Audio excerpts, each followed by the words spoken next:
Bonjour à tous et bienvenue sur un nouveau podcast de la chaîne Token Talkers. Aujourd'hui, on a la chance et l'honneur de recevoir Bilal El Alami, qui est le CEO de Pirates Lab et aussi un multi-entrepreneur dans le secteur Web3.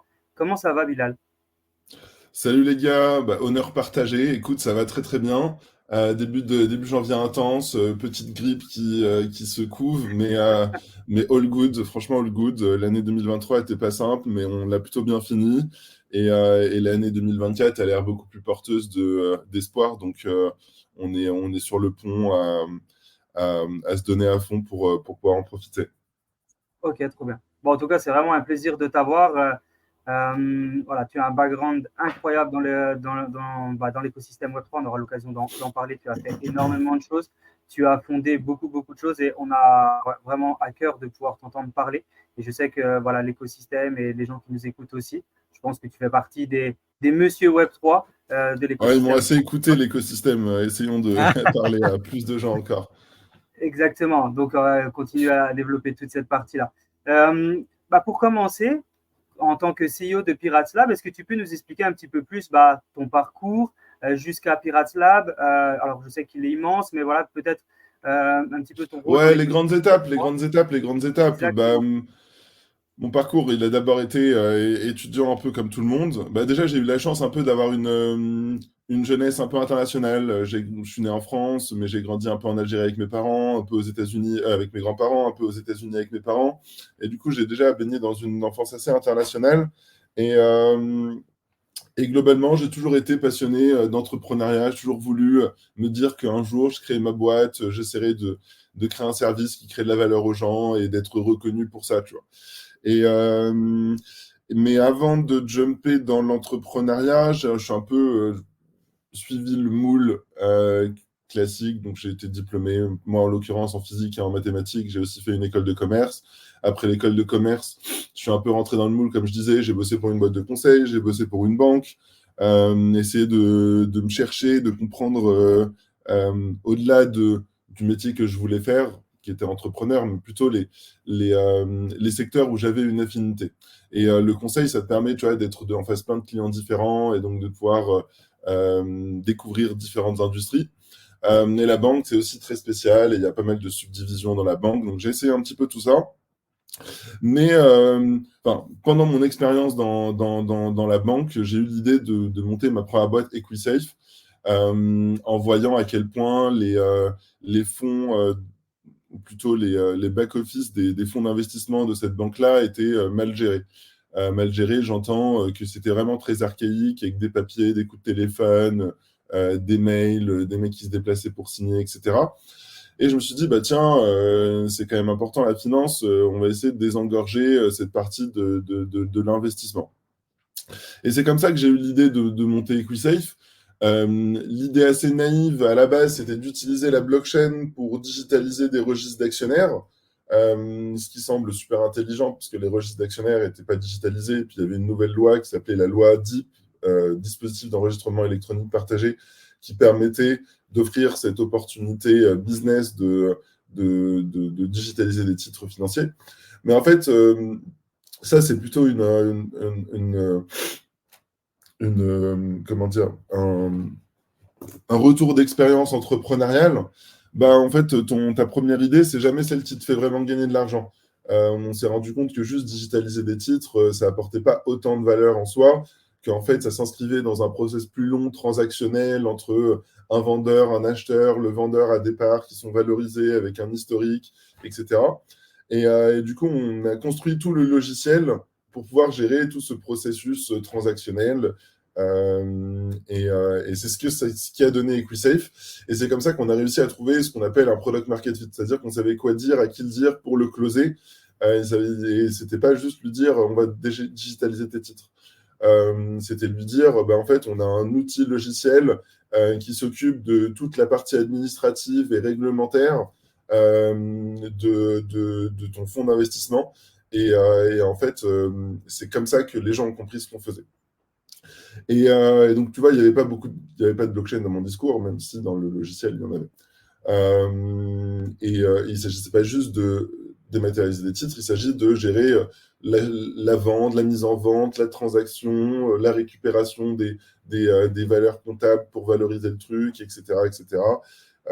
Gérer la signature du document, etc. Et en fait, on a eu un product market fit une fois qu'on a réussi à faire toutes ces itérations, comme je disais, donc comprendre quel était vraiment notre unique selling point, notre proposition de valeur, comprendre quel était le bon business model à appliquer avec ce unique selling point. Et ça nous a pris quasiment 18 mois. Et puis après, il y a eu product market fit. Donc, comme je disais, c'est-à-dire qu'on savait quoi dire, à qui le dire pour avoir un client. Et une fois que tu sais ça, bah, si tu fais 30 calls, tu as 30 clients et tu as congestionné ton palier commercial pendant 3 mois. Et c'est là, en fait, où j'ai voulu participer un peu plus à l'écosystème. En fait, d'un côté, il y avait cet aspect EquiSafe qui était très financier et où je commençais un peu à moins prendre du plaisir. Il y avait ce côté product market fit qui était d'un point de vue entrepreneurial, bah, on va dire, on avait un peu hacké le truc. Il y avait le fait qu'il y avait plein de nouvelles techno, blockchain et le marché qui reprenait avec le DeFi Summer, les NFT qui arrivaient, etc. Et donc, il y avait énormément d'innovations auxquelles, bah, en fait, que je voyais juste passer parce que j'étais bloqué dans le QSafe. Et à la conjonction de ces trois trucs, en fait, je me suis dit, bah tiens, pourquoi est-ce qu'on ne créerait pas un startup studio qui est en fait une structure où on va bootstrapper des projets, lancer des projets, à la différence d'un accélérateur qui accueille les projets qui sont un peu déjà bootstrappés. Et, euh, et comme ça, on aura bah, un lieu physique pour l'écosystème, deux, une position centrale pour rester connecté à cet écosystème, et puis trois, l'opportunité de participer dans plein de divers projets. Et c'était ça ce qui vraiment m'excitait en termes entrepreneurial. Et du coup, à l'aune de cette vision, je me suis dit, OK, vas-y, on va lancer Pirates. Donc j'ai lancé Pirates avec un ami d'enfance à moi qui était excellent en tech, qui avait fait un PhD avec et quasiment l'équivalent d'un prix Nobel d'informatique, ça s'appelle le prix Turing. Et on s'est dit, bah tiens, lançons ce Startup Studio. Et en fait, en rencontrant Adrien Magdelaine, qui est l'un de mes cofondateurs de Dogami, bah, la première boîte qu'on a fait avec Pirates Lab, le Startup Studio, c'était Dogami. Et qu'à cela ne tienne, on a eu de la chance, ça a plutôt pas trop mal marché. Et du coup, bah, fort de cette réussite de Dogami, on est un peu sorti du bois de Pirates. C'est pour ça qu'il y a souvent des gens qui me demandent est-ce que tu as créé Pirates après Dogami? En fait, non, ça a été créé avant Dogami. Juste, on n'avait pas la légitimité de se dire ouais, on va faire un startup studio. Mais avec la réussite de Dogami, on a pu se donner cette légitimité-là. Et Dogami, c'était un super rodéo parce que pendant 18 mois, on était vraiment dédié à Dogami. On a vraiment bootstrappé la boîte, c'est-à-dire monter la team de cofondateurs, monter la team tout court, construire le produit, lancer le produit. Et le lancement, c'est plutôt bien marché. Rendre l'équipe indépendante pour pouvoir après revenir sur Pirates et retravailler sur plein d'autres projets. Et voilà, c'est un peu ce qu'on a fait. Évidemment, on a un peu géré en parallèle. J'avais recruté des gens chez Pirates comme Ouda, qui sont assez seniors, qui ont vraiment structuré le lieu physique, l'incubateur, les événements. Et puis au fur et à mesure qu'on rapatriait des gens de Pirates qui travaillaient pour Dogami dans Pirates, bah, ils ont commencé à travailler sur d'autres projets. Et puis on a commencé cette un peu parallélisation où bah, aujourd'hui, à date, on en a une trentaine de boîtes dans lesquelles on a investi, accompagné. Alors, on ne les a pas toutes lancées comme Dogami, dans le sens où on était investi à Donf au début, avec toute une équipe, etc.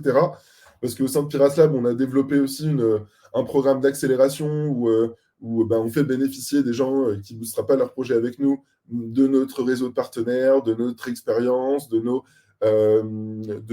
investisseurs qu'on a rencontrés à travers le chemin. Et voilà un peu les grandes étapes, EquiSafe, Pirates de Gami, aujourd'hui Pirates et l'écosystème Pirates avec les trentaines de boîtes. Alors, la mission numéro 1 de Pirates, c'est d'essayer de catalyser, pas d'essayer, de catalyser le développement de l'écosystème. Et donc ça passait par le lieu physique avec des programmes d'incubation pour que les gens soient fédérés, animés, se rencontrent. Ça passe par la partie investissement où on réinvestit en fait tout l'argent qu'on a fait avec Dogami, avec d'autres projets, dans des nouveaux projets pour en créer toujours plus. Et ça passe notamment aussi par la création de la Blockchain Business School, qui est cette école dédiée à l'écosystème Web3, où bah, l'objectif était de standardiser un petit peu les formations, de les certifier, de certifier plus l'apprenant, pour qu'il y ait des réseaux d'alumni qui puissent se créer dans différentes boîtes, des gens qui se forment sur la partie Web3 pour prendre le lead chez un corpo, rejoindre une startup. Et c'était ça l'objectif de la Blockchain Business School, l'utiliser comme un vivier de talent pour trouver des entrepreneurs, un vivier de talent pour recruter des employés dans les boîtes de l'écosystème, mais aussi créer un réseau d'alumni pour avoir cette porosité entre ce réseau d'alumni de la BBS et les boîtes de l'écosystème pirate pour des relations corpo, les relations avec le corporate venture du corpo, peut-être le mec peut se faire recruter, etc.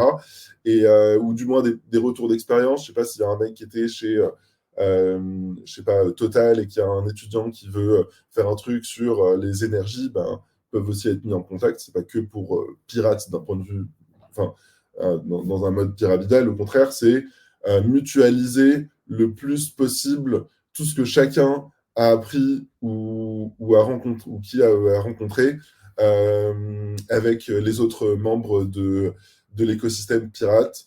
Et voilà. Ouais, ça reste une vision très Web3, entre guillemets, ou très collaborative, où on crée une communauté pour la communauté, pas que pour notre intérêt, entre guillemets. Et cette communauté, elle s'entraide et elle grossit et elle devient de plus en plus Tout à fait. impactante. Mais en fait, notre intérêt principal, c'est que la communauté, elle grossisse. Parce que nous, on investit, on récupère des parts de différentes boîtes, etc. Et donc, on veut que la communauté grossisse. Donc, si tu veux, c'est notre investissement long terme qui va nous profiter at some point. Alors que l'investissement court terme, bah oui, on se serait mis un peu de cash dans la poche, mais il n'y aurait pas eu d'écosystème, il n'y aurait pas eu de boîte. Il n'y aurait pas eu ce truc qui fait que, bah, il y a un moment donné, il y a une émulsion qui peut tu vois, surexciter tout le monde. Donc voilà. C'est vraiment intéressant parce que l'objectif, c'est comme l'a dit Lupo, c'est vraiment de tout centraliser pour pouvoir faire un écosystème ultra complet. Et on voit que ça prend gentiment avec tout ce que tu fais. Parlons un petit peu de Pirates Lab. Donc, juste avant, tu parlais d'investissement, d'accompagnement, d'un peu une partie incubateur avec différents programmes. Euh, Commençons par exemple par les programmes. Si par exemple demain je suis une société et je veux me faire incuber par Pirates Lab, quel est le process? Est-ce que c'est tout simplement contacter Pirate Lab? À ce moment-là, j'ai le choix entre par exemple plusieurs programmes d'incubateurs. Et puis au niveau de l'investissement, c'est quoi? C'est plutôt du site, pré-site, vous investissez vraiment tout au Alors, début? ouais, non, bonne question. C'est bien de remettre en place les terminologies. Bah, regarde, alors pour candidater, il y a plusieurs manières.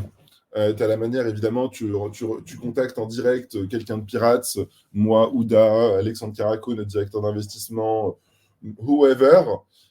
Soit il te redirige vers Alexandre Caraco ou moi, soit tu es redirigé, on va dire, vers un process. Enfin, moi, en général, tu es redirigé vers Alexandre Caraco. Moi, bon, il y a un formulaire aussi en ligne.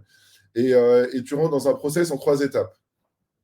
Alors, nous, notre objectif, bon, déjà, on fait du venture, on monte des boîtes. C'est super risqué, on ne sait pas si ça va marcher, etc. Donc, ça, il faut prendre ça en considération. Du coup, une fois qu'on sait ça, bah, on se dit comment est-ce qu'on peut maximiser les chances de réussite de ces boîtes-là ou minimiser leurs chances de réussite. Donc, on a créé un process en 3 étapes pour essayer de déterminer si les personnes avaient les facteurs clés de succès ou en tant que founder ou en tant que boîte ou produit. Du coup, tu as la première phase du processus qui vise plutôt à essayer de comprendre ce qu'on appelle le Founders Market Fit, c'est-à-dire à quel point les fondateurs sont légitimes à faire cette boîte-là. Si par exemple, tu faisais, je sais pas, de l'immobilier, que tu veux monter une boîte d'assurance, bah, c'est pas vraiment très connecté, tu n'as pas vraiment de légitimité. Si tu as fait 15 ans d'IMO et que tu viens lancer une PropTech, bah, là, tu as un Founders Market Fit. Donc ça, c'est la première phase et c'est ce qu'on essaye de déterminer parce qu'en fait, il ne s'agit pas juste d'avoir une bonne idée, il s'agit d'avoir un avantage compétitif par rapport aux autres. Donc, si tu as fait 15 ans d'immobilier et que tu lances une boîte d'IMO, bah, tu connais tout le monde dans l'IMO, tu connais tout le jargon, tu connais tous les process métiers, etc. La deuxième phase, une fois que tu atteins un score minimum, tu peux passer à la deuxième phase. Et la deuxième phase, on va plutôt pas tester les fondateurs, mais on va dire le marché adressable du produit, de ce qu'ils ont envie de faire. Comme je vous disais, on sait toujours, il n'y a qu'une vérité, c'est que ta première idée, c'est pas celle qui va te donner de l'argent. Donc on essaye de dériver un petit peu cette première idée, de dire, OK, c'est quoi le marché dans lequel on se situe? Et est-ce que ce marché, il est intéressant? Est-ce qu'on voit quelque chose d'intéressant dedans? Est-ce qu'il y a des synergies possibles avec d'autres boîtes de l'écosystème dans ce marché-là? Ça, c'est aussi très clé. En général, on n'accompagne pas une boîte si elle ne peut pas bosser avec au moins 2 boîtes du portefeuille from day one ou à moyen court terme.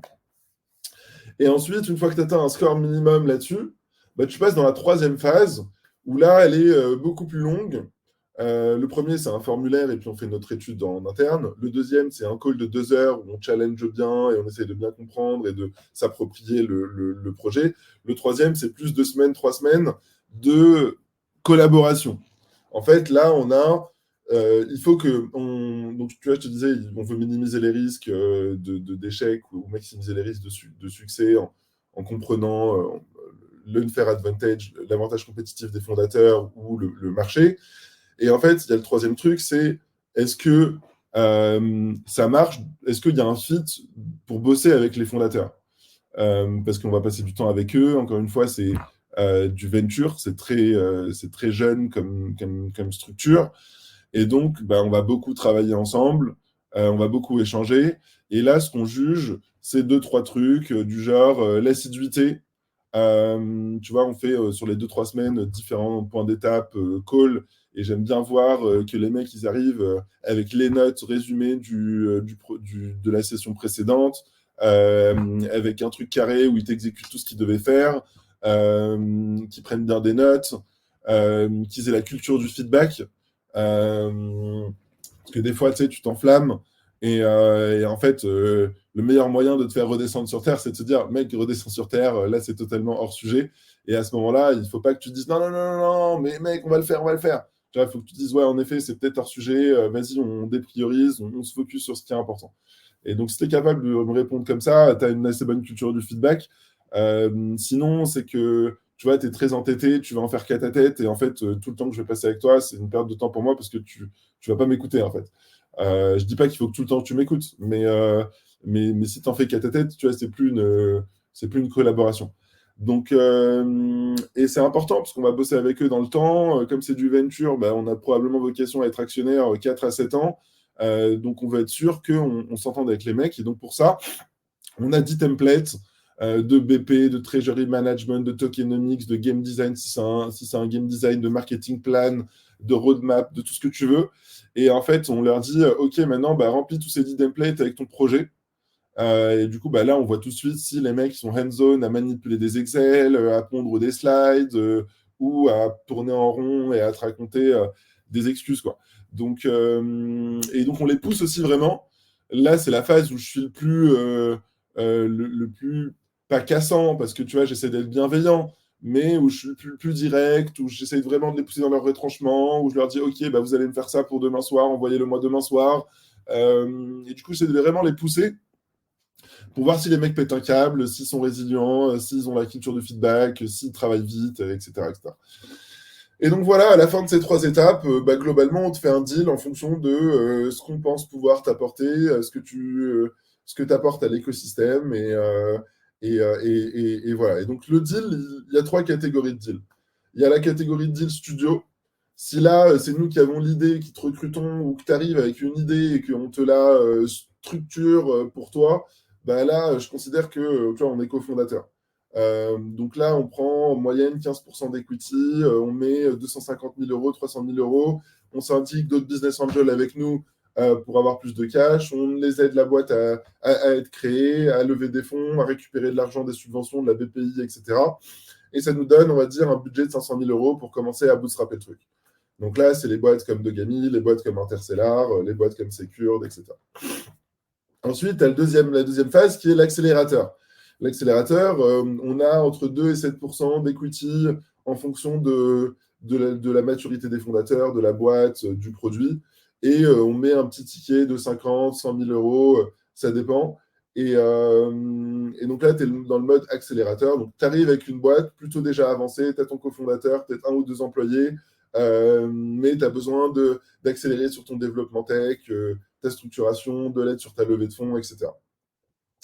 Et ensuite, tu as la troisième verticale, qui est un peu un outlier dans le sens où c'est le studio, sauf qu'au lieu d'aller chercher des investisseurs VC, on va chercher des investisseurs corpo. Donc, on fait une joint venture avec un corpo.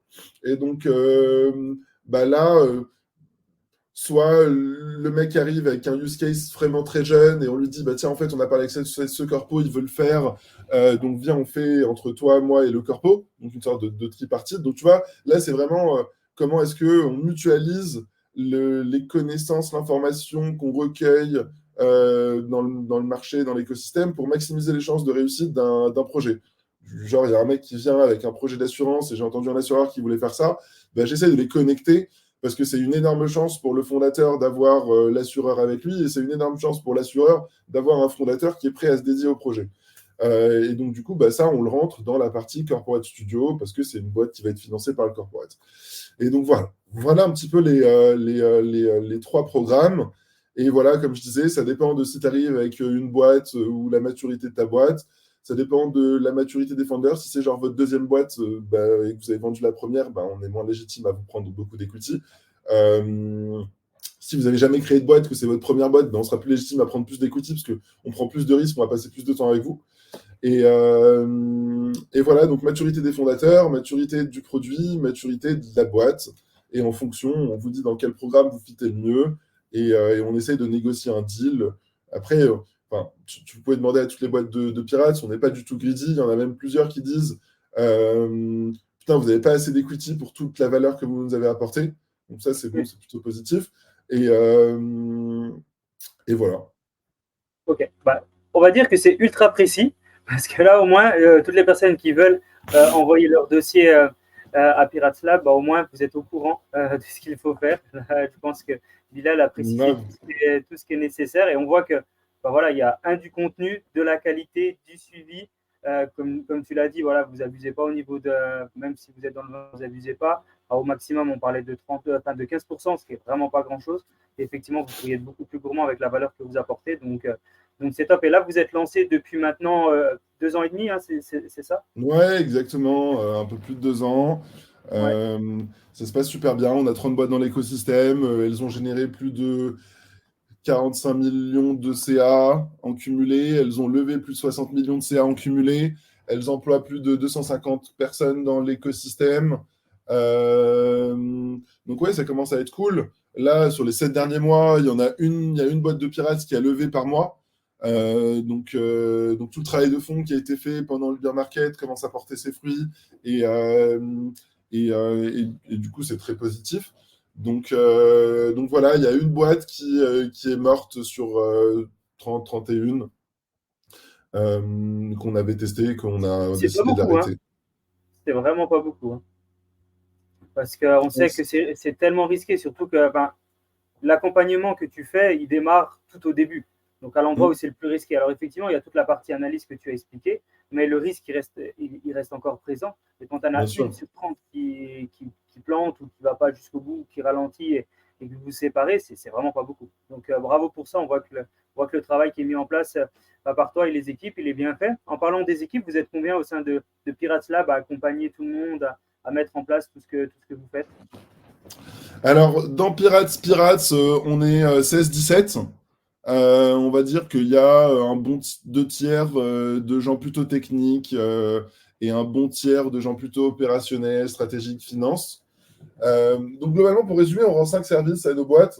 On rend un service de tech où on les aide à développer leurs produits. Et c'est un peu comme ça que j'agissais en tant que CTO de Dogami et d'autres boîtes. Il y a ce que j'appelle la partie CFO as a service. Donc, c'est toute la partie HR, legal, finance, qui sont souvent très administratives, très répétitives, loin en général du skills du fondateur. Donc, on s'en occupe pour que les fondateurs puissent se focus sur créer de la valeur. Il y a la partie marketing où on a Payao qui est une machine de guerre et qui aide les boîtes à structurer leur stratégie marketing, prendre contact avec certains partenaires, etc. On a la partie, alors j'en oublie une, ouais, levée de fonds. Donc on aide les boîtes à lever des fonds au fur et à mesure que des boîtes de pirates lèvent des fonds et du coup ça nous permet de récupérer des nouveaux invests, de les rediriger, etc. Et enfin, là c'est plus un rôle un peu secondaire entre guillemets vu qu'il est très qualitatif et pas quantitatif, mais c'est la partie stratégique où tu vois, je passe beaucoup de temps avec les founders sur des calls, des fois à 1h du matin, des fois à 9h du matin, pour toujours leur apporter un peu mon opinion sur des blocages, des négos, des décisions de priorisation business, whatever. Ok, ouais, donc tu es beaucoup là aussi pour les booster, les remotiver, effectivement, leur apporter de la valeur avec tes connaissances et ce que tu sais faire. Waouh, c'est assez impressionnant, hein, vraiment. Félicitations pour tout ça. Quels sont actuellement les plus gros obstacles que tu rencontres dans l'écosystème Web3, toi qui es dedans? Est-ce qu'il y a un gros obstacle? Est-ce que c'est tout simplement le fait de, voilà, comme on l'a dit juste avant, peut-être le public qui est encore un petit peu pas assez présent? Est-ce qu'il y a d'autres obstacles, par exemple, que tu rencontres? Ou t'en as aucun? Non, mais en fait, il y a plein d'obstacles, mais dans toutes les industries, il y a des obstacles.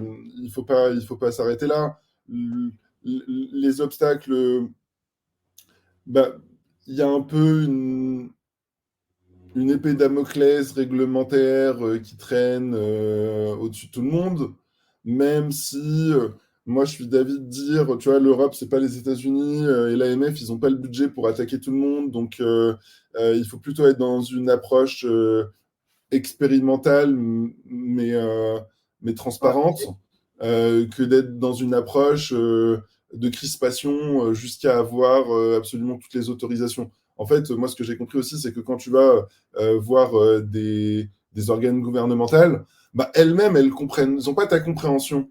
Elles sont en train de s'éduquer en te recevant, en fait. Donc, si toi, tu fais rien pour apprendre et que eux, ils sont pas à ton niveau, bah forcément, vous pouvez pas vous comprendre. Donc, c'est beaucoup plus intéressant d'itérer en toute transparence pour que vous appreniez et que vous partagez le savoir avec le régulateur, pour que lui puisse vous dire exactement, OK, là c'est peut-être un peu border, là c'est peut-être mieux, focus-toi là-dessus. Et le régulateur, voilà, je sais pas, on les appelle les gendarmes financiers, mais c'est pas des mecs qui vont vous soulever, qui vont vous mettre en garde à vue. C'est plutôt des mecs qui vont essayer de comprendre et s'il y a vraiment un problème, ils vont vous envoyer un courrier. Et si tu te fous de leur gueule en répondant pas au courrier, ouais, là, ils te soulèvent. Donc voilà. Donc on parle souvent de l'aspect réglementaire, mais à nuancer. Les médias sont de plus en plus mainstream et du coup, bah, il y a moins cette. C'est ce qu'on essaie de faire aussi avec Pirates Lab, tu vois, c'est de dire, bah, en fait, Pirates, c'est pas que un truc Web3, c'est peut-être même un truc généraliste tech. Et comme ça, on fait rentrer des mecs qui sont intéressés par de l'IA, de la bioinformatique, et puis du coup, ça mutualise les gens. Ils vont dire, ah bah tiens, je connaissais pas ce que c'est de la blockchain, le mec inversement. Et du coup, il faut créer plus de porosité entre les différentes industries. Et voilà, plus on va mêler Web3 et IA, plus l'IA qui est un peu crédible va crédibiliser le Web3, si tu vois ce que je veux dire. Donc l'idée à la base de Pirate Lab, c'était Web3, mais maintenant tu préfères un peu te généraliser en partant un peu sur de l'IA pour pouvoir justement mélanger un peu toutes les idées, toutes les connaissances de tout le monde, trouver des synergies entre chaque secteur d'activité pour pouvoir faire une émulsion complète de tous les Ouais, exactement. Parce que, in the end, qu'est-ce qu'on est? On n'est pas des ayatollahs du Web3. On est des mecs qui ont une forte fibre entrepreneuriale, qui adorent la tech et qui ont l'ambition d'essayer de faire la différence. Donc, on s'est approprié une techno qui était très jeune parce qu'on s'est dit, bah, c'est là où il y a l'opportunité de faire la différence, parce qu'il n'y a pas beaucoup de monde. Et en fait, si tu reprends ce dénominateur commun, bah, en fait, on a envie de continuer avec toutes les nouvelles trends technologiques, de bioinformatique, de Gen AI, de quantique demain. et on n'a pas envie de s'arrêter. Moi, à la base, je suis physicien, donc ça m'excite tout le temps la physique quantique et les ordinateurs quantiques que l'intelligence artificielle, qui sont des maths, que le Web3, où il y a aussi une forte composante mathématique. Et puis, si on repart sur, au-delà de l'appétence technologique, l'appétence philosophique de notre génération, oui, elle fit avec le Web3 parce qu'elle prenait plus de transparence, plus de collaboration. Euh, mais, euh, mais on peut aussi s'approprier ces nouvelles technologies pour apporter plus de transparence, plus de collaboration, parce que l'intelligence artificielle, ça va permettre d'itérer beaucoup plus vite et d'apporter plus d'efficience opérationnelle, et donc c'est bien pour tout le monde. Et pareil pour les ordinateurs quantiques, ça va permettre de faire des calculs beaucoup plus vite, et donc du coup de nous donner en IA et en Web3 ce qu'on attend beaucoup plus vite. Donc tu vois, c'est des cercles vertueux qui se complètent, qui sont vertueux. Donc c'est ça notre dénominateur commun. Je prends quelques secondes pour vous remercier d'être avec nous sur cet épisode. C'est d'ailleurs pour cela que nous aimerions vous offrir notre guide sur la tokenisation. Il est disponible dans le lien en description, vous allez pouvoir apprendre encore plus sur cette révolution. Si vous voyez de la valeur dans nos conversations et notre contenu, vous pouvez également nous soutenir en laissant 5 étoiles sur votre plateforme d'écoute préférée. Merci, car grâce à vos évaluations, vous nous aidez à toucher encore plus d'auditeurs passionnés comme vous. Reprenons l'épisode. Ok, d'accord, ultra clair. Pour les gens qui travaillent dans le Web3, souvent ils commencent par le monde de la crypto-monnaie. On dirait que c'est pas du tout ce que tu fais, c'est pas forcément là où tu as ton plus gros focus. Dans le Web3, tu as commencé par EquiSafe. Félicitations d'ailleurs, EquiSafe a été à l'époque la première société à tokeniser de l'immobilier en Europe, si je ne dis pas de bêtises, avec le projet ANA. Exactement. Félicitations pour ça. Et donc, du coup, en gros, tu as sauté dans le Web3 et dans la blockchain en commençant par la tokenisation de produits et pas forcément par la crypto-monnaie. Mais c'est vraiment un cursus qui est un petit peu différent de ce que font les gens en général. Ouais, encore une fois, tu vois, j'ai voulu mêler mon background un peu financier aux besoins que j'ai notés dans la manière dont ils géraient les fonds d'investissement et d'en faire un produit pour essayer de répondre à ce truc-là, à cette problématique-là, avec le, le plus d'arguments possible, et la blockchain en faisait partie. Donc, Donc voilà, en fait, je me voyais pas commencer autrement, parce que déjà, il y avait pas encore de DeFi. En fait, c'était soit tu étais un custodian, un wallet, soit tu étais un broker, soit tu étais une boîte de trading. Et en fait, j'ai voulu aller un peu plus loin et dire, au-delà de ça, quelle vraie application B2B a la blockchain? Et du coup, j'ai repris les registres. En fait, c'est un peu la même chose que en 2026, il y a une réglementation européenne qui va forcer la plupart des marques à avoir des passeports digitaux, des marques de luxe, pour qu'on sache que ton sac Hermès, c'est un cuir de tel pays qui a été travaillé par telle personne, avec tel méthodo, etc. Mais voilà, en fait, ce use case des digital passport products ou des passeports digitaux, quand tu, quand tu, quand tu tokenises une action, tu as un peu le passeport digital de l'action. Donc ce use case, tu peux le dériver à toutes les industries, fashion, luxe, financière, médicale avec les carnets de santé, et j'en passe. Du coup, comme on l'utilise aussi, par exemple, avec Interstellar dans le vin et les spiritueux, on l'utilise dans Billy pour le ticketing. Donc, revenir à la proposition de valeur principale de la blockchain qui est apporter de la traçabilité. Donc, du coup, où est-ce qu'il y a besoin de traçabilité? Et on a fait ça à la requête Internet. On a dit, OK, c'est là, c'est là, c'est là, c'est là. OK, on va le faire. Et voilà, il y a encore plein d'industries. Là, on travaille sur plutôt l'art, mais l'art physique, tu vois, pas juste des NFT. Et on va essayer de créer des passeports digitaux d'œuvres d'art. Et ainsi de suite. Donc voilà, toujours revenir à ce qui a du sens, ce qui peut apporter au prochain, et essayer de mettre en place des business models scalables, parce que quand tu es un trader, tu peux gagner beaucoup d'argent, mais tu n'as pas de prédictabilité. Donc, c'est pas vraiment scalable sereinement. Alors qu'un business model de SaaS, B2B, où tu as un abonnement, où tu sais en fonction de ton nombre d'utilisateurs comment ça va monter, c'est beaucoup plus prédictible. Et donc, on essaie vraiment de créer des boîtes sustainable et pas juste faire du trading ou de la finance de marché. Ouais, ou de surfer sur de la hype et puis après de voir, ouais, on sait pas où est-ce qu'on sera dans 18 mois et cetera ou au Ouais, prochain cycle, ouais, on voulait de la diversité de produits, quoi, tu vois. ouais et c'est intéressant, du coup, ce que tu dis, si on peut en savoir plus, sur ce que vous voulez faire justement par rapport à l'art et ces passeports digitaux? Un petit peu votre constat et quelle est votre idée? Euh, Ou c'est encore en cours, pas forcément? non, ce que je peux te dire, c'est que, en fait, quand les gens ils parlent de tokenisation, il y a deux misconceptions. Le premier, c'est qu'ils pensent que ça va les aider à lever de l'argent plus facilement. C'est pas vrai. Parce qu'en réalité, si tu tokenises un actif financier, tu es régi par le code monétaire et financier, et donc du coup, tu as tout un tas d'intermédiaires de par la réglementation qui t'est imposée, qui facilite pas la levée de fonds, ou du moins, tu vas devoir te demander à des gens qui s'en foutent de ce que tu fais. Et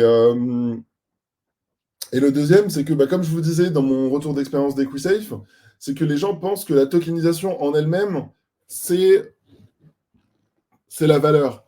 Mais en fait, c'est dans un contexte, comme je vous disais, juste d'immatérialiser les registres d'actionnaires, ça n'apporte pas de valeur. En fait, les registres, ils sont mis à jour quand il y a une transaction qui est complexe, et donc du coup, si tu ne gères pas la transaction, ça ne sert à rien que tu gères le registre. Et donc c'est la même chose dans les autres pans de la tokenisation. Il ne s'agit pas juste de tokeniser de l'immobilier, tokeniser des actions, tokeniser des obligations, whatever. Il faut gérer tout le processus transactionnel. L'art, il y a un avantage, c'est que, c'est pas régi par le code monétaire et financier, donc tu ne te vois pas imposer tout la suite d'intermédiaires qu'on te force réglementairement parlant. Et il y a un avantage fiscal de 6,5% d'impôt sur la plus-value, là où des actions, c'est 30% sur la plus-value, ce qu'on appelle la flat tax. Et donc, du coup, on se dit, c'est intéressant de tokeniser de l'art, mais il ne faut pas qu'on passe par des actions. Il ne faut pas que ce soit une société qui possède une œuvre d'art. Il faut que ce soit l'œuvre d'art en direct. Et donc, on a trouvé un moyen de créer des passeports digitaux de portions d'œuvres d'art qui ne sont pas des actions et qui te fassent bénéficier de l'avantage fiscal d'un investissement en art. Ok. Donc voilà ce que c'est. C'est toujours lié à une œuvre d'art physique. Mais l'idée, globalement, c'est de dire je peux investir dans un Léonard de Vinci à partir de 1 euro. C'est backé par un vrai Léonard de Vinci. Ok, donc tu passes pas par un SPV, tu n'utilises pas un SPV, tu vas directement Exactement. sur le. Ok, d'accord. Et quel est l'avantage pour les investisseurs de cette œuvre d'art? Parce que, alors Mais j'imagine du qu'il y coup, a moins de ça. il bénéficie de l'avantage fiscal de 6,5%. D'accord. Et sur la partie, on va dire, plus-value, il y a éventuellement la plus-value de l'œuvre, mais il n'y a pas de, on va dire, de redevances, de royalties, de dividendes qui sont générés par cette œuvre. Par contre, ils ont l'avantage, effectivement, de ne pas prendre une flat tax comme c'est le cas pour de l'equity, enfin, de la tokenisation de part de société. C'est exact. Exactement. OK.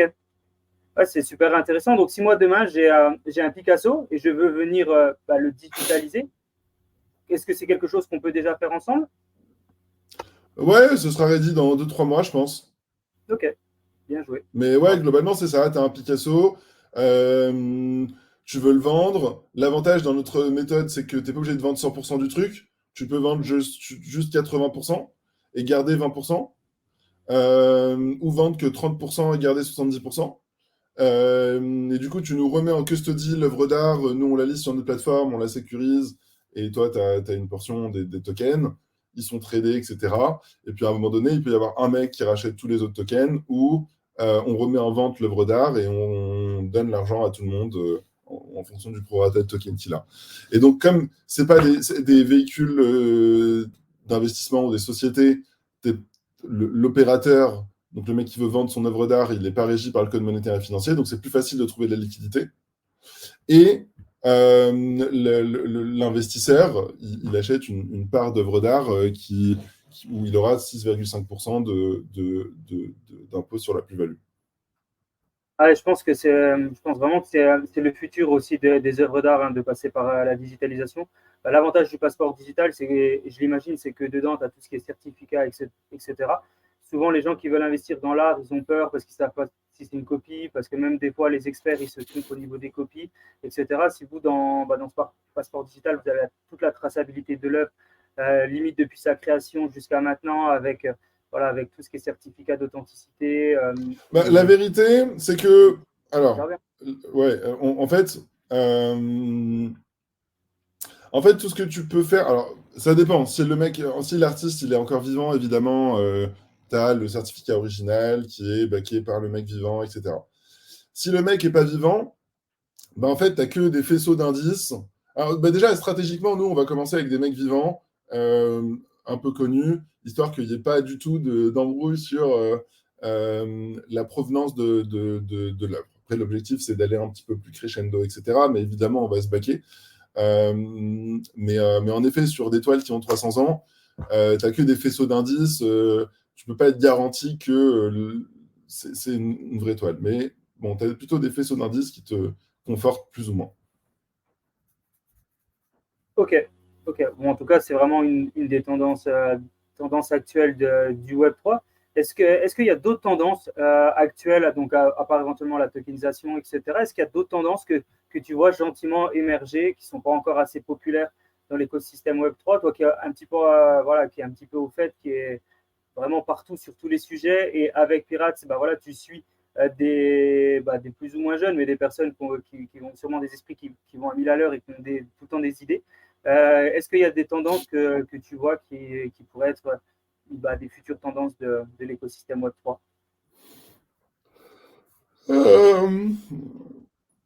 Avec la réglementation 2026, ouais, les passeports digitaux, ça va être une tendance for sure.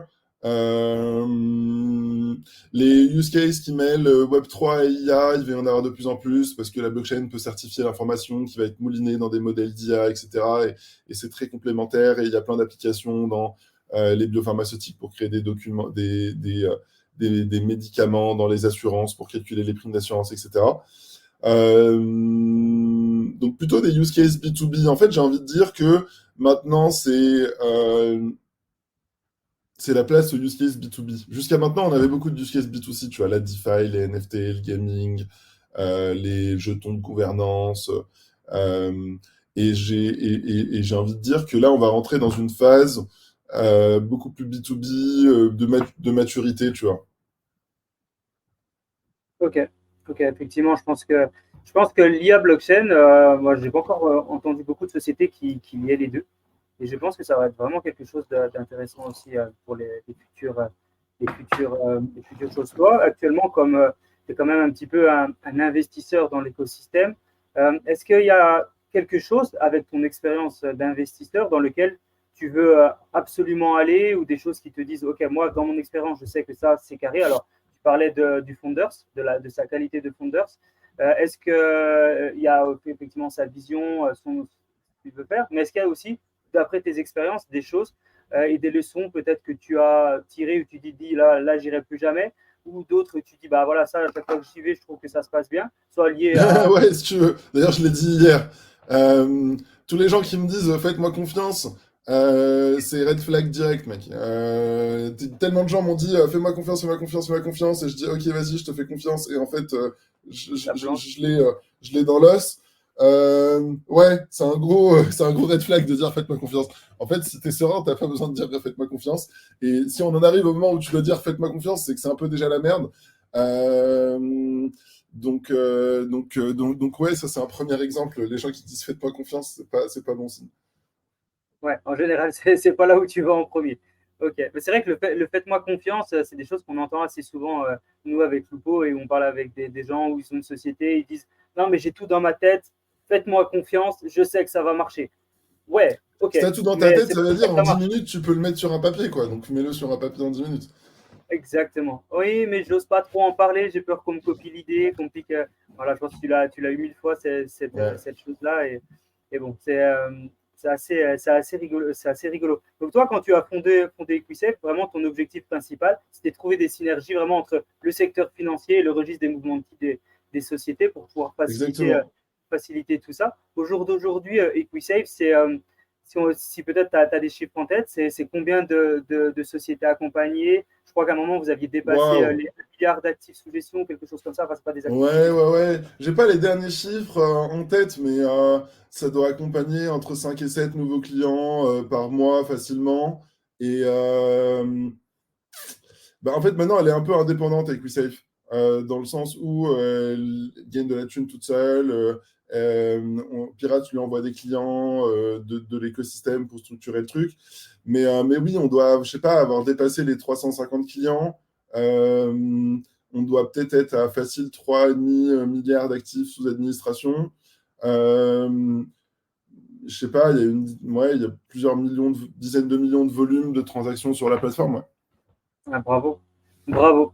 Bravo pour une société sur laquelle c'était, on va dire, ta première société du Web3. Ça va, tu t'en es bien sorti. Ouais, après, c'était galère, hein. Comme je vous disais, Ah au bah, début, on j'imagine. est parti sur la tokenisation. Tout le monde nous appelait, mais personne ne comprenait ce qu'on voulait faire. Puis après, il fallait comprendre d'un point de vue produit toutes les nouvelles features. Puis après, il fallait hacker le business model. Puis après, il fallait hacker l'offre commerciale. C'est pas la même chose aussi. Tu vois, parce que tu as un business model où peut-être les gens peuvent dire, ouais, ok, je t'appelle quand j'ai besoin de toi. Et tu as l'offre commerciale où ils te disent, ouais, ok, je t'appelle demain, tu vois. Et l'offre commerciale, par exemple, c'est de mettre un produit d'appel. En mode, bah, tiens, ça, tu l'as gratuit, et du coup, le mec, il s'engouffre dans ta solution, et après, tu peux tout lui vendre.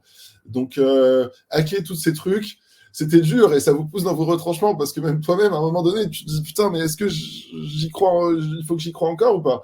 Et en fait, là, tu as aussi de la chance, parce que il n'y a pas de personne qui est résilient à l'infini. En fait, il y a un moment, on a tous envie de breaker. Et, et là, il y a un facteur chance qui fait que est-ce que la solution vient à toi avant que tu aies breaké, quoi. Et pour l'instant, j'ai toujours eu la chance que la solution m'est venue avant que j'ai vraiment eu envie d'abandonner. Mais les entrepreneurs se reconnaîtront et je reconnais, et tout le monde se reconnaîtra dans cette situation. Mais des fois, tu es vraiment poussé dans tes retranchements. Dans tes retranchements, ça veut dire plus personne n'y croit à part toi à moitié. Il n'y a plus de thunes et limite, tu dois sortir de l'argent de ta poche pour que les gens continuent de bosser avec toi. Et tu es dans une situation où il y a une chance que ça marche et toutes les. Enfin, il n'y a aucune. Et 99 chances que ça ne marche pas, quoi.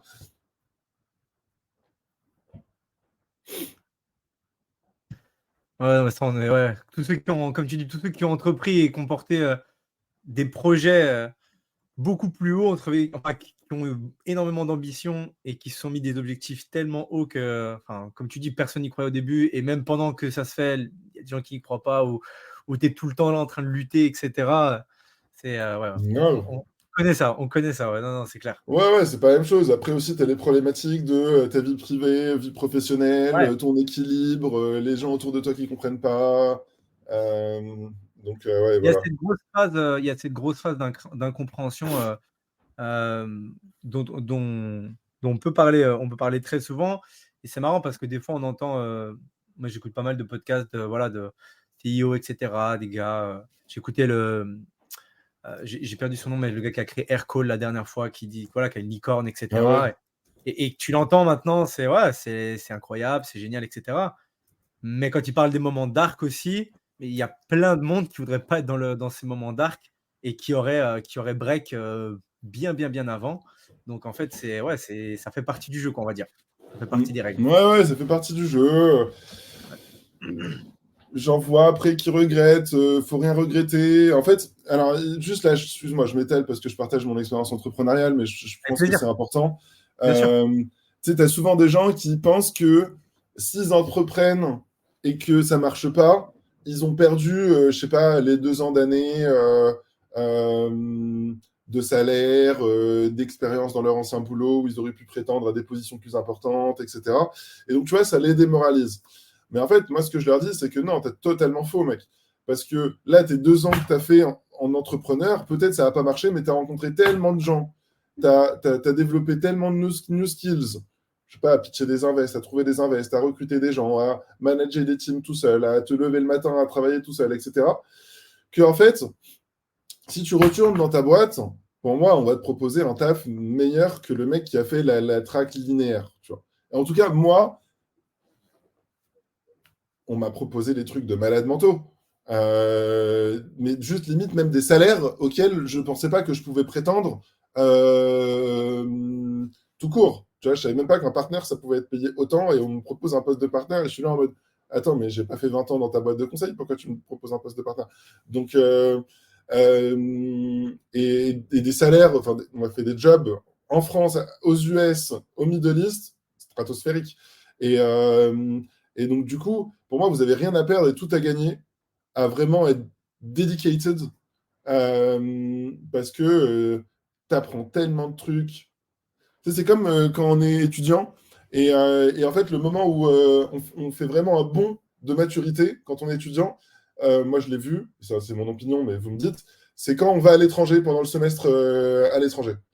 Tu vois, moi, entre guillemets, j'ai fait une école privée catholique, donc j'étais avec plein de gens plutôt catho, modérés certes, mais catho. Moi, j'étais quand même le Bilal El Ami, le fils d'émigrés. Tu vois, j'avais des amis, mais il y avait quand même un peu une distance. Quand tout le monde est revenu de l'étranger, il n'y avait plus de distance. Parce qu'en fait, eux-mêmes étaient étrangers à l'étranger, et tout le monde a fait un bond de maturité qui fait que j'ai plus jamais senti cette distance que je sentais quand même un petit peu quand j'étais au lycée avec eux. Et du coup, c'est un peu la même chose. Quand tu fais de l'entrepreneuriat, tu as un bond de maturité tellement plus important que le mec qui a fait la trajectoire linéaire, qui est en fait un peu assis sur ses lauriers et va pas chercher la valeur, tu vois, dont il a besoin à chaque instant, comme un entrepreneur, tu vois, entre guillemets hargneux, pas hargneux, mais genre, tu vois, avec le sang Quand on veut, chaud, quoi. qui le fait. Il va Ouais, chercher, il va chercher avec le couteau entre les dents et ouais, qui va avec la chercher. boule au ventre, quoi. Ouais, 100%. Et qui se sert de justement tout ce qu'il a vécu avant pour avancer, quoi. Mais ouais, ultra intéressant. En tout cas, moi, enfin, on partage ça à fond avec Jean. Ça fait pas mal de temps aussi qu'on a été expat, on a vécu dans différents pays, etc. Et c'est clair que enfin, moi, j'ai toujours dit que la grande chance que j'ai eue, c'est j'ai pu voyager aussi, même avant avec mes parents, etc. Enfin, j'ai pu Mm. voyager. C'est vrai que les voyages, comme tu dis, c'est quand tu vas voir d'autres choses, tu apprends et encore plus quand quand tu es tout seul et que là, tu dois te débrouiller. Et voilà, c'est ouais, là, il Ouais. y a plus de barrière, plus de barrière là. Tout est open. Quand tu parles, Bilal, juste avant, c'est bien d'écouter les entrepreneurs apporter leur vision d'entrepreneur. Et justement, tu disais qu'à un moment, bah, il y avait un passage où peut-être que toi, tu croyais, ou plus trop de personnes, que c'était difficile. C'est la vie privée, la vie perso, c'est quelque chose qu'on pose souvent comme question. Est-ce que, et si bien sûr tu veux l'aborder, le sujet, comment toi tu arrives à gérer avec tout ce que tu fais, tout le temps que tu dois travailler partout, comment tu arrives à gérer, si tu y arrives, la vie perso, la vie pro, comment tu arrives à Ouais, allier les deux? j'adore Est-ce cette que c'est quelque question. chose? J'y ai beaucoup réfléchi. J'y ai beaucoup réfléchi, en fait, parce que j'ai eu beaucoup la question de mes potes, des gens autour, etc. Et qui me disent ouais, c'est pas bien, t'as pas un bon équilibre. Donc, le mot-clé, un peu, c'est équilibre entre ta vie pro et ta vie perso. Et en fait, je sais pas, à chaque fois, on me l'a posé, à chaque fois, je donnais une réponse différente. Je savais pas trop quoi répondre. Et puis, un jour, je me suis dit, en fait, pourquoi je devrais chercher de l'équilibre C'est alors bien. qu'en fait, ce qu'on recherche, c'est de l'harmonie. En mode, est-ce que le 80-20, il te va ou est-ce qu'il te va pas, en fait? S'il te va, what the fuck, c'est quoi ton problème? Pourquoi tu viens me demander à être 50-50 comme toi si, en fait, mon point d'équilibre, il est à 80-20? Tu vois? Donc, en fait, la question, c'est quel ratio tu es en harmonie avec toi-même? Donc, donc, déjà, pour moi, tu vois, le truc était mal tourné, c'était quel ratio tu es en harmonie et pas genre, c'est quoi ton équilibre? Et en fait, je suis en harmonie avec moi-même quand je me pousse, quand j'apprends, quand je rencontre des gens, quand je hack des problèmes, quand je me rends compte d'une nouvelle opportunité business et je me dis, oh putain, ça c'est trop stylé, peut-être qu'on peut faire un truc, je connais telle et telle personne, on peut sortir un truc du bois. Euh, et, euh, Et, et voilà, en fait, tu vois, dans le sens où j'adore ce que je fais. Évidemment, on va pas se mentir, c'est très demandeur d'énergie. Ça demande quelques sacrifices quand même, parce que, bon, maintenant, j'ai une copine il faut lui accorder du temps aussi. J'ai beaucoup délaissé ma famille, et du coup, ce serait bien que je passe un peu plus de temps avec mes frères et sœurs, maintenant qu'ils sont plus âgés. Euh, donc bon, tu as des nouvelles contraintes qui émergent, et du coup, tu essayes de jongler avec. Mais en fait, le dénominateur commun, c'est que je fucking kiffe me réveiller le matin, aller hacker des problèmes avec des mecs, faire un jour un truc de finance, un autre jour un truc d'art, un autre jour un truc de gaming, un autre jour un truc d'assurance, un autre jour faire un truc de traçabilité dans le vin et les spiritueux, un autre jour essayer de hacker un business model, un autre jour essayer de travailler sur la meilleure stratégie go-to-market d'une boîte, un autre jour essayer de réfléchir à quels sont les investisseurs les plus pertinents. Et en fait, j'adore faire ça. J'adore être dans cette phase de 0 to 1 où bah, on est tu vois, un peu la boule au ventre à se dire ok, qu'est-ce qu'on peut, où est-ce qu'il y a de la valeur, comment on peut le tourner, qui on peut mettre là pour s'en occuper, etc. Je kiffe faire ça. Donc en fait, si je le faisais pas, je serais déprimé.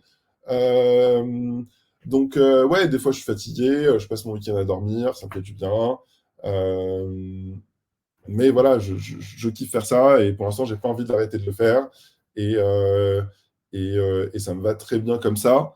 Et en fait, encore une fois, c'est trop enrichissant. Putain, la première année de Dogami, je me souviens tous les matins, pas tous les matins, tous les samedis matins, je faisais genre 3-4 entretiens. Donc tu vois, c'est quand même un investissement de. En plus, ta semaine, elle est fucking intense. Le samedi, tu tapes 4 entretiens je sais pas, à 9h à 12h30, tu vois, ou de 10h à 13h.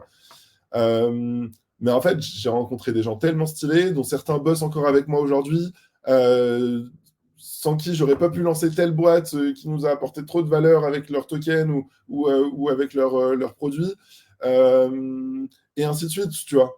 Et donc, du coup, it's part of the job. Ça fait partie du travail d'être dans cette constante recherche de comment on peut créer de la valeur, que ce soit avec des gens, que ce soit avec des partenaires, que ce soit avec une opportunité business, etc. Je kiffe faire ça. La team de Pirates, elle est aussi dans cet état d'esprit, dans le sens où, tu vois, on a envie de hacker des problèmes. Et du coup, il n'y a personne qui est casse-couille le lundi matin quand on arrive, tu vois. Il y a tout le monde, les gens, ils sont là, ok, est-ce que vous avez pensé à ça? Est-ce que vous avez pensé à ça? Est-ce que vous avez pensé à ça? Ok, moi, je suis autonome là pendant les 2 prochaines semaines pour livrer ça dans 2 semaines. Je bosse aussi avec des entrepreneurs. Tout le travail de recruter aussi était là. Je dis souvent, tu vois, les vrais entrepreneurs, je les recrute dans Pirates, et les mecs bons, je les recrute dans les boîtes en direct. Parce que les vrais entrepreneurs, ils peuvent paralléliser pas mal de trucs, ils peuvent se poser des questions business, et ils ont cette hargne de vouloir test and learn, pas de vouloir venir choper un salaire. Ah ouais. Ah, mais c'est important. En tout cas, ça m'a fait beaucoup penser à un entrepreneur que j'aime beaucoup, avec Sormosi, qui dit putain, les gars, juste bosser, c'est ma passion. Il y a des gens qui aiment bien jouer au golf. Moi, j'aime juste bosser, résoudre aussi des problèmes, mettre en place des choses, créer de la valeur. Et dans un monde où tu as l'impression que c'est mal de vouloir juste bosser et kiffer. Et j'ai beaucoup aimé le mot, ouais, ce que tu as dit sur l'harmonie. Je trouve ça vrai. Il y a des gens qui. Parce qu'en fait, l'équilibre, on pense tous à la balance et ça doit être au même niveau. Alors que, ouais, comme tu dis, l'harmonie, où bah, peut-être en fait, t'aimes te coucher tard, te lever tôt, avoir des courtes nuits, mais tu te prends un grand expresso dès le matin et t'attaques toute ta journée et tu as le smile, tu as de l'énergie comme jamais. Bah, ça vaut mieux que d'avoir sa petite routine tranquille, regarder ton petit Netflix le soir, arriver au bureau pile poil à l'heure et puis passer 3 heures à boire le café et en étant tout mou, entre guillemets. Je pense que, en tout cas, ce que je ressens, c'est vraiment ce côté énergie, quoi. Et qu'est-ce qui te procure de Bah ouais. l'énergie? Et c'est le mouvement, en fait. Je trouve que le dénominateur commun des entrepreneurs, qu'est-ce qui nous crée de l'énergie? C'est du mouvement. Et s'il n'y a pas de mouvement, un entrepreneur, il se sent vide, quoi. Ouais, non, mais Tout simplement. clairement, exactement, exactement. J'ai rien d'autre à rajouter, c'est vraiment ça, hein. En fait, quand on dit travail, on n'est pas, tu sais, c'est comme en physique, il faut toujours se mettre dans un référentiel. Quand toi tu dis travail et quand moi je dis travail, on n'a pas le même référentiel. Comme je te disais, moi, mon travail, c'est tous les jours, je fais un truc différent. Tous les jours, je fais un truc un peu business orienté. Tous les jours, je rencontre des gens qui ont faim et avec qui c'est vif les échanges. C'est ça mon travail. Donc, qui serait pas content de rencontrer des gens smart, de travailler sur des sujets avec des forts potentiels versus le référentiel d'un employé, ben voilà, il a ses heures, il doit aller au bureau, il doit faire ci, il doit faire ça. C'est un peu monotone. Et du coup, ça, pour moi, c'est pas du travail. C'est pas mon travail. Donc, oui, en effet, ça m'irait pas si j'étais à sa place, tu vois. Donc, si ça lui va pas, qu'il change quelque chose. Mais après, là où les gens sont, de manière très dommage, très naïf, c'est que souvent, ils veulent le beurre et l'argent du beurre. Dans le sens où les mecs, ils veulent l'excitation, the thrill of being an entrepreneur, mais d'un autre côté, ils veulent avoir les sécurités des employés. Bah ouais, ok, moi aussi j'ai envie, je comprends que t'es une meuf, t'es un enfant, que t'es ton prêt, whatever. Mais Jude, moi aussi, je donne souvent cet exemple. Des fois, il y a des gens qui disent ouais, mais j'ai une femme, j'ai des enfants et tout. Et je dis mais mec, tu crois que j'ai pas envie d'avoir de femme et des enfants? Donc arrête de me dire que tu veux t'appliquer un truc parce que t'as quelque chose et moi je devrais pas me l'appliquer parce que je l'ai pas. Bah non, mais je l'ai envie et j'ai aussi envie de me l'appliquer. Donc tu peux pas dire des trucs comme ça, tu vois. C'est pas bête. C'est pas bête. C'est vrai que c'est souvent qu'il y a des gens qui disent bah, effectivement, oui, j'ai ça, je peux pas, je suis pris. Et souvent, ils sortent des excuses qui, pour toi, en fait, sont des excuses sur lesquelles tu travailles tous les jours, justement, pour éviter que ça soit une excuse. Et toi, justement, tu mets ça en frein pour que ça avance. Qu'est-ce que tu dirais, toi, au Bilal il y a, je sais pas, il y a 5, 6 ans, 7 ans, qui commence à développer EquiSafe? Est-ce que tu aurais un message à lui faire passer? Est-ce que justement, on parle des gens qui ont un mindset, qui doivent commencer, croire en eux quand c'est difficile ou pas? Est-ce que tu aurais un message à faire passer à ton Bilal il y a quelques années? Trop bonne question. Laisse-moi réfléchir. En fait, au début, quand tu m'as dit, j'avais envie de dire non, mec, franchement, je prendrais Pas de pas le précepte. risque de rechanger quoi que ce soit parce que, genre, en vrai, tu vois, je suis content de ce qu'on a et de ce qu'on a fait. Et, et j'ai. Et repartir là de aujourd'hui et de continuer, tu vois, ça m'irait bien. Euh,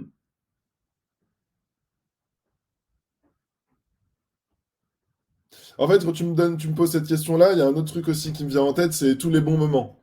Et en fait, quand je repense à tous les bons moments, je me dis, putain, chaque année, je me demandais comment est-ce que je pouvais faire mieux que l'année précédente. Et à chaque fois, la vie était plus imaginative que moi et me faisait un truc de ouf. Genre, tu vois, quand j'ai fait Anna, je pensais pas la répercussion que ça allait avoir. Toi-même, là, ça fait 3 ou 4 ans, tu me sors l'opération Anna. Tu vois, tout le monde, les dentistes, ils se souviennent de l'opération Anna. C'est un truc de ouf. Euh, Après, l'année suivante, j'ai été invité au World Economic Forum. J'ai pitché devant Trump, devant Merkel. Déjà, quand on m'invite au World Economic Forum, je me dis jamais je vais croiser Trump et Merkel et tu te retrouves à pitcher devant eux. Tu vois, à chaque fois, c'était encore plus cool. L'année suivante, de Gami, quand j'ai commencé Ouais. Dogami, évidemment, on avait envie que ça marche, mais quand tu le vis et que c'est la folie, tu vois, c'est pas la même chose. Et après Pirates, entre guillemets, et voilà, et en fait, et confiance, ouais, continue d'avoir cette naïveté de penser que you're gonna make it, tu vois. Ouais. Et je pense que c'est important et c'est aussi une vision des entrepreneurs qui se lancent. C'est que quelque part, s'ils pensaient que c'était aussi compliqué quand ils se lançaient, peut-être ils ne l'auraient pas fait. Et donc, du coup, ils se disent, bon, bah, de toute façon, je peux le faire, c'est peut-être pas si compliqué que ça. Puis au fur et à mesure d'avancer, ils se disaient, OK, bah, il y avait ça, j'avais pas pensé ça, c'était peut-être plus compliqué que prévu. Mais au fur et à mesure où ils sont dedans, ils trouvent des solutions en permanence parce que c'est aussi leur état d'esprit et ce qu'ils aiment faire. Et puis du coup, bah, au bout d'un moment, ils se disent, OK, j'y crois, et ça prend. Mais c'est fou parce que tu as lancé plusieurs activités et plusieurs entreprises et elles ont quasiment toutes marché, enfin, en tout cas de celles qu'on parle. Ouais, après, Et je suis pas tout seul, hein. Moi, ma grande force, ça a été de faire les bonnes alliances. Et du coup, sans Adrien Magdelaine et Maximiliane, il n'y aurait pas de Gami. Sans Fabien, il n'y aurait pas la BBS. Sans Mo, il n'y aurait pas Secure. Sans Julien, il n'y aurait pas Jockeys. Donc, ouais, je suis un peu la face émergée de l'iceberg. Mais j'aurais rien fait de tout ça sans, entre guillemets, les personnes qui m'entourent, mais sans ces rencontres aussi. Et voilà, et souvent, c'est vrai que je fais le porte-flambeau ou je suis reconnu comme le porte-flambeau. Mais je ne veux pas dire que j'ai pas taffé, au contraire, je me suis donné. Mais il y a d'autres gens qui sont tout autant, voire plus donnés et qui méritent aussi le spotlight. Ouais, mais c'est un vrai skill aussi de bien s'entourer et de créer un environnement propice à la réussite aussi. Parce qu'il y a des gens qui Après, sont... voilà, c'est quoi la réussite? On a fait des trucs cool, Oui, on a fait un peu de thunes, qu'on a réinvesti, qu'on s'est amusé, et maintenant on veut aller encore plus vite, tu vois. On est toujours en vie, c'est un grand exploit. Et maintenant on veut aller encore plus loin. Donc ouais, réussite modérée, tu vois. On va rester humble, on a fait des trucs cool. Maintenant il reste tellement plus de trucs cool à faire ouais. qu'on ne Après, fait que s'échauffer. réussite, comme tu dis, la réussite, c'est ultra personnel. Mais c'est déjà atteindre les objectifs que vous vous êtes fixés et peut-être même les dépasser typiquement créer des boîtes qui fonctionnent, qui ont des succès. En tout cas, c'est ce qu'on a vu, c'est que tu as réussi à faire. Donc, encore une fois, je pense que c'est aussi créer un environnement et créer une team qui fait que, OK, on a cet objectif-là, OK, on va y arriver, quoi. Comme le fait de dire, OK, si j'ai envie je sais pas, aller aux JO, aux Jeux Olympiques dans mon sport, vas-y, je vais m'entraîner avec des gars qui veulent y aller aussi. Je vais pas aller avec des gars qui veulent juste dormir et puis aller au ciné, quoi. Exactement. Exactement. Alright. En termes de vision, du coup, on a parlé de la vision. Toi, est-ce que tu penses déjà, ça c'est une vraie question, est-ce que tu penses que là on rentre en bull run ou sinon quels seraient les signes pour toi qui pensent que OK, là on lance ce bull run entre guillemets et tout le marché Web3 va être secoué? Est-ce qu'on est en bull run? Alors, il y a plusieurs manières de répondre à cette question. Déjà, non, je pense pas qu'on soit en bull run. On est peut-être en pré-bull run, mais je pense pas qu'on soit en bull run. D'ailleurs, je pensais que la news de l'ETF et qu'il y ait des ETF qui soient listés et qui commencent à recueillir de l'argent impacterait beaucoup plus le Bitcoin. Au final, pas tant que ça pour l'instant. Donc, je pense qu'il faut encore attendre deux choses. Un, le halving, et deux, espérer que cet été, les taux d'intérêt diminuent un petit peu. Et ces trois trucs combinés, le premier apporte plus de confiance dans les marchés. Le deuxième recrée la dynamique économique de Bitcoin qui devrait démultiplier tu vois, l'entrée en bull run et le bull run. Et troisièmement, il faut que les taux d'intérêt baissent un petit peu pour que les investisseurs commencent à avoir de l'appétence dans d'autres actifs financiers. Et à partir de là, ce sera le bull run. Donc, bon, là, il y a beaucoup d'excitation, je le vois bien.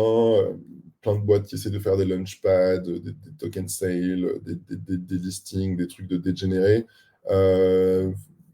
Allez-y doucement. Parce que aussi, pareil, après le THCC, on pourrait en penser que c'était le début du bull run. Il ne s'est pas passé grand-chose. Donc voilà. Restez dans les starting blocks, mais vous précipitez pas. Moi, je le vois plus à partir de l'été, le bull run, peut-être avant l'été, mai, juin, commencer vraiment. Enfin, en fait, je pense qu'en mai, juin, peut-être on dépassera le all-time high de Bitcoin. Et à partir de là, le bull run va vraiment commencer. Ok. Bon, c'est pas un conseil en investissement, mais en tout cas, je pense que c'est pas tombé dans l'oreille de certaines personnes par hasard. Et il y a sûrement de la valeur dans ce que tu dis. Bah, Ouais, c'était j'espère aussi. vraiment super intéressant, Bilal, de t'écouter parler. Est-ce que pour clôturer gentiment, est-ce que tu as un petit mot de la fin pour nos éditeurs, pour nous, voilà, pour les gens qui nous écoutent, Ouais, qui bah souhaitent essayer de se mon mot de lancer? la fin, c'est un peu mon credo aussi, c'est ce que je disais tout à l'heure. Quoi que vous fassiez, il faut vous dire que vous n'avez rien à perdre et tout à gagner. Je veux dire, vous n'allez pas perdre votre vie, vous n'allez pas perdre votre job parce que, comme je vous le disais, vous pouvez retrouver un job à tout moment. Euh, donc, en fait, vous n'allez pas perdre du temps parce que vous allez apprendre des nouveaux trucs. En fait, tu vois, si tu fais un peu de théorie des jeux, il n'y a rien à perdre et tout à gagner. Ouais, Euh, donc ça, c'est le premier truc. Et le deuxième, c'est soyez audacieux, guys. Genre, tentez des trucs bold, audacieux. euh, euh, Comment dire merde, j'oublie mes mots en français. Euh, mais faites quelque chose qui... prenez des risques, mais sensés c'est ça que tu veux Ouais, expliquer? non, mais évidemment, prenez des risques sensés. Mais prenez des risques, quoi. Faites quelque chose qui... Essayez de trouver quelque chose où vous vous dites ça vaut le coup. Et peut-être c'est naïf de l'entendre comme ça, mais vraiment, quand vous avez cette boule au ventre, essayez de trouver le truc qui vous donne la boule au ventre. Et encore une fois, je vous jure que c'est pas naïf, parce que quand vous l'aurez, la boule au ventre, vous allez comprendre ce que je veux dire. Mais essayez de trouver le truc qui vous file la boule au ventre, où vous devenez obsédé. C'est-à-dire, vous ne faites que d'y penser. C'est vraiment obsessionnel. Et en fait, en vous posant 1 million de fois la question, vous allez voir le truc qui fait la différence. Donc, trouvez un truc qui vous obsède, soyez audacieux, prenez des risques et n'ayez pas peur, vous n'avez rien à perdre et tout est gagné. Non, non, c'est vrai, parce qu'il y a une phrase, et c'est super intéressant ce que tu dis, et je pense que vraiment les gens vont apprécier. Il y a une phrase qui se dit souvent et que les gens entendent souvent, c'est jusqu'où tu serais prêt d'aller, qu'est-ce que tu serais prêt à faire si tu savais que tu ne pouvais pas échouer. Et souvent, bah, c'est ça que les gens ont peur, c'est qu'ils ne veulent pas échouer, ils se mettent des barrières. Non, comme tu le dis, bah, les gars, soyez courageux, soyez audacieux, tentez les choses. Bah, vraiment, très, très jolie conclusion, Bilal. Euh, Bien. merci pour ça. En Thanks. tout cas, c'est vraiment un plaisir de t'écouter. Bravo pour tout ce que tu fais. Je crois Et que tu trouves je dernière rajoute chose. alors, avant la fin, félicitations pour le projet Jokies aussi, Ah yes. qui est sorti. Allez voir, ça a l'air d'être un projet incroyable. Tu veux le pitcher en 1 minute ou on laisse les Ouais, gens aller? carrément, j'allais dire, Ouais, laisse-moi le pitcher. En avec fait, plaisir. je remets un peu de contexte pour que les gens comprennent bien.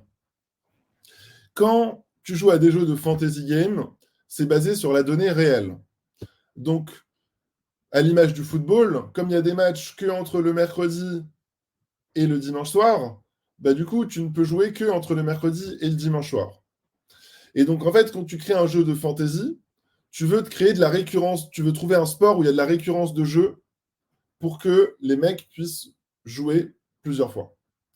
Et pour te donner un exemple, il y a peut-être 350 joueurs de foot en Ligue 1, Ligue 2, versus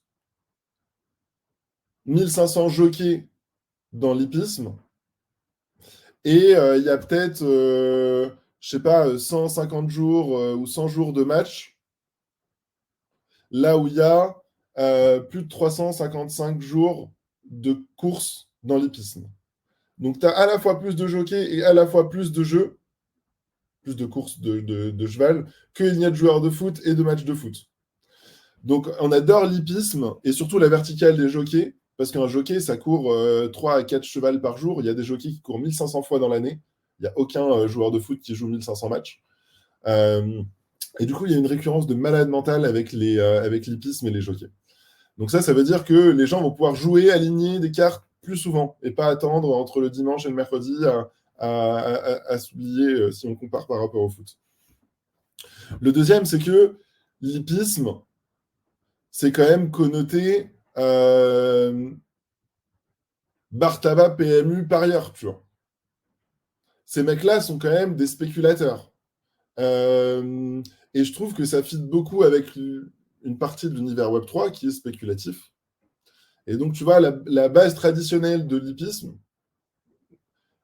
c'est des mecs qui sont pas forcément très digitaux, encore, ou à moitié, mais qui sont très spéculateurs. Donc, ça fit aussi super bien. Donc, tu as de la récurrence et tu as les audiences qui fit super bien. Et en plus, la cerise sur le gâteau, c'est que c'est totalement décalé parce que la plupart des gens, tout le monde vénère les chevaux, pense qu'aux chevaux, retiennent les noms des chevaux. Et en fait, le jockey n'est pas du tout une star. Et du coup, là, on essaye de personnaliser le truc, d'inverser le truc pour que ce soit le jockey qui monte le cheval, mais que ce soit lui qui soit reconnu. Donc vraiment faire reconnaître l'athlète.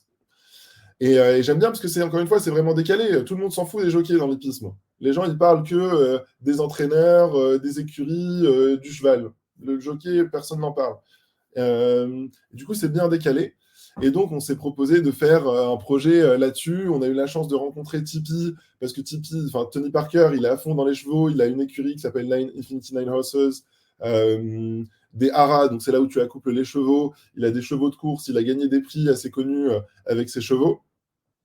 Et on a essayé de fédérer des gros acteurs de l'hippisme, comme The Turf, FDJ, et des gros membres de l'hippisme, comme Laurent Brunto, qui est un peu le Patrick Poivre d'Arvor de la chaîne de télé Equidia. Ça fait 27 ans, 28 ans, je crois qu'il est présentateur dans cette chaîne-là.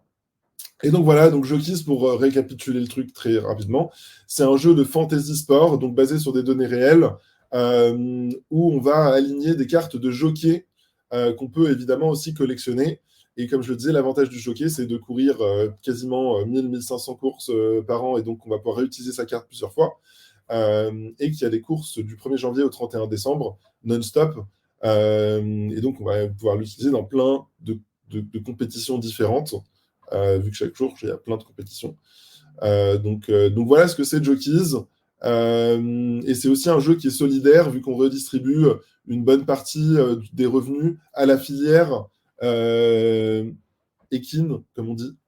Donc aux jockeys, aux entraîneurs, aux associations qui prennent soin des chevaux, etc. Donc il y a aussi cet enjeu un peu solidaire, décalé comme c'est les jockeys, et très spéculatif, ou une audience qui est très intéressante à tester.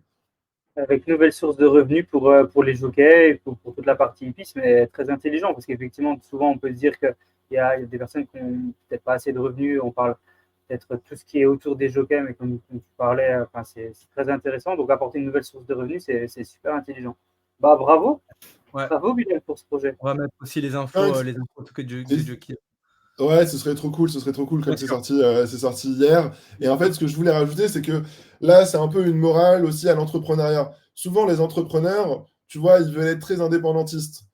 Tu le disais tout à l'heure, ils ont peur d'en parler parce qu'ils ont peur de se faire voler le truc. Ils ont peur, de se faire voler le truc, ça peut être auprès d'un autre pseudo-entrepreneur ou d'une boîte, etc. En fait, moi, ce que j'aimerais partager, c'est que chaque personne a sa vision du monde, sa roadmap, sa stratégie. C'est pas parce que toi, tu arrives et que tu m'apprends une nouvelle information que ça va chambouler toute ma roadmap. Donc, arrêtez de croire que les gens, ils vont vous prendre votre idée. D'autant plus que s'ils n'ont pas la boule au ventre, ils vont pas te la prendre plus d'une semaine. Ouais. Donc, nous, au contraire, on est très agressif, je le dis souvent, mais notre agressivité, elle va dans comment on essaye de maximiser les partenariats.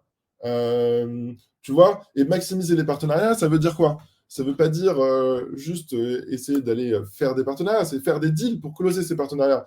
Peut-être tu peux aller voir telle société, elle va te dire non, mais si tu lui dis, en fait, je te donne 3% d'equity, et elle va te dire oui.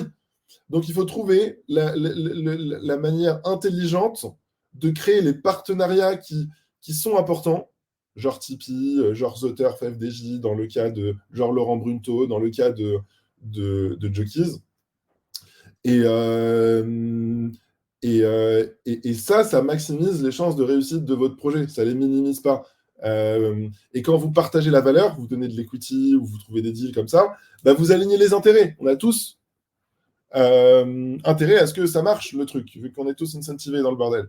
Donc voilà, moi je suis très agressif comme entrepreneur, dans le sens j'essaie de maximiser les partenariats et les relations que je peux faire pour que le projet ait les bonnes, les bons ingrédients pour faire des chocs à pic. Incroyable.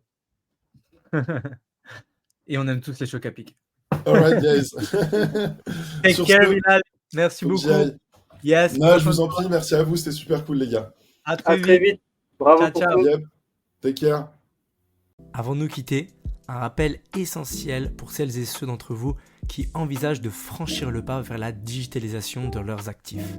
Que vous soyez à la tête d'une entreprise innovante, propriétaire d'un bien immobilier ou tout autre actif à la vente, nous sommes ici pour vous accompagner dans la tokenisation de ce dernier grâce à notre technologie et notre expérience.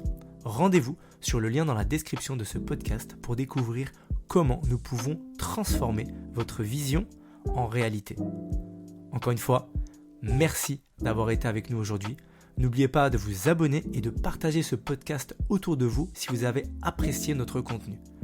Restez à l'écoute pour plus d'épisodes de Token Talkers où nous continuerons à explorer le Web 3.0. À très vite.